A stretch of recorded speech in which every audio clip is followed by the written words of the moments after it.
Justice à présent, l'ancien ministre du Commerce et député élu sous la bannière du Congrès pour la démocratie et le progrès, CDP, lors de l'insurrection populaire en 2014, Léonce Koné porte plainte contre Bala Alassane Sakandé et Émile Paré pour incendie de l'Assemblée nationale. Le requérant prend prétexte des déclarations et images de ces deux personnes suivisées.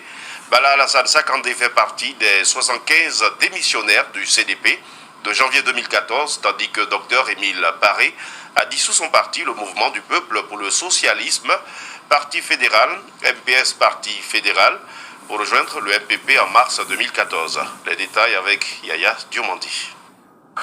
L'ancien deuxième vice-président du Congrès pour la démocratie et le progrès, Léonce Koné, a dénoncé le 8 août dernier dans une lettre adressée au procureur du Faso dont Omega Media a obtenu la copie l'incendie criminel de l'Assemblée nationale du Burkina et des destructions de biens connexes qu'auraient causé Bala Sakandé et Émile Paré.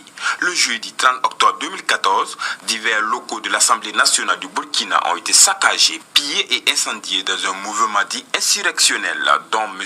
Alassane Bala Sakandé a, dans une déclaration publique du 22 septembre 2016, attribué la paternité à son parti politique, le Mouvement du Peuple pour le Progrès, MPP, peut-on lire dans la lettre de Léonce Koné adressée au procureur du Faso. Selon Léonce Koné, député au moment des faits, Émile Paré, ancien secrétaire du Mouvement du Peuple pour le Progrès, a joué aussi un rôle important dans l'incendie criminel des locaux de l'Assemblée nationale et des destructions des biens connexes. L'envahissement, l'occupation, le pillage et l'incendie des locaux de l'Assemblée nationale le 30 octobre 2014 ont été exécutés par des groupes d'insurgés effectivement dirigés par Émile Paré, indique Léonce Koné. Alassane Bala Sakandé et Émile Paré doivent répondre avec leurs complices de cet incendie criminel d'un édifice public, estime Léonce Koné. On s'intéresse à présent à la production agro-pastorale dans la région du Centre-Nord. 16 volontaires nationaux seront déployés dans 3 communes de la région du Centre-Nord, cela dans le cadre du projet d'appui à la production agro-pastorale. Ce projet vise l'amélioration des conditions de vie des personnes déplacées internes et leurs familles hôtes. Leur rôle sera d'assister les producteurs et éleveurs à travers des conseils pratiques d'une durée de 6 mois. Ce programme est rendu possible grâce à l'accompagnement de l'Agence japonaise pour la coopération internationale. La cérémonie marquant le début des activités est intervenue ce mercredi 17 août à Ouagadougou. Abdoulaziz Zoulabou nous en dit plus. Les déplacés internes avoisinent désormais les 2 millions du fait de l'insécurité au Burkina. La région du Centre-Nord est l'une des régions qui enregistre le plus grand nombre.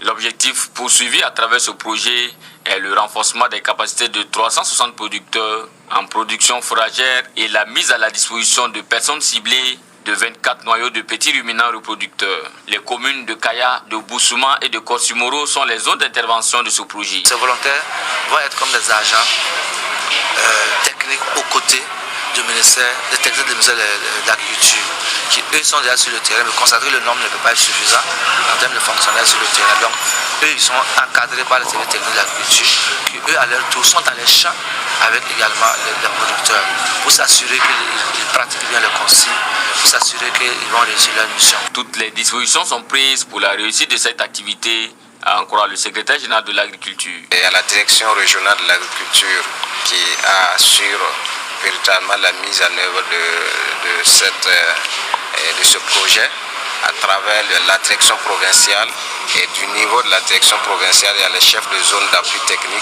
qui vont assurer l'accompagnement des volontaires et le suivi des bénéficiaires sur le terrain. Le financement de ce projet est assuré par l'Agence japonaise de coopération internationale à travers le budget de la GIP PNVB. Fin de ce journal, toute l'équipe de réalisation se joint à moi pour vous souhaiter une très bonne suite des programmes sur la chaîne de l'info en continu et en temps réel, Omega TV.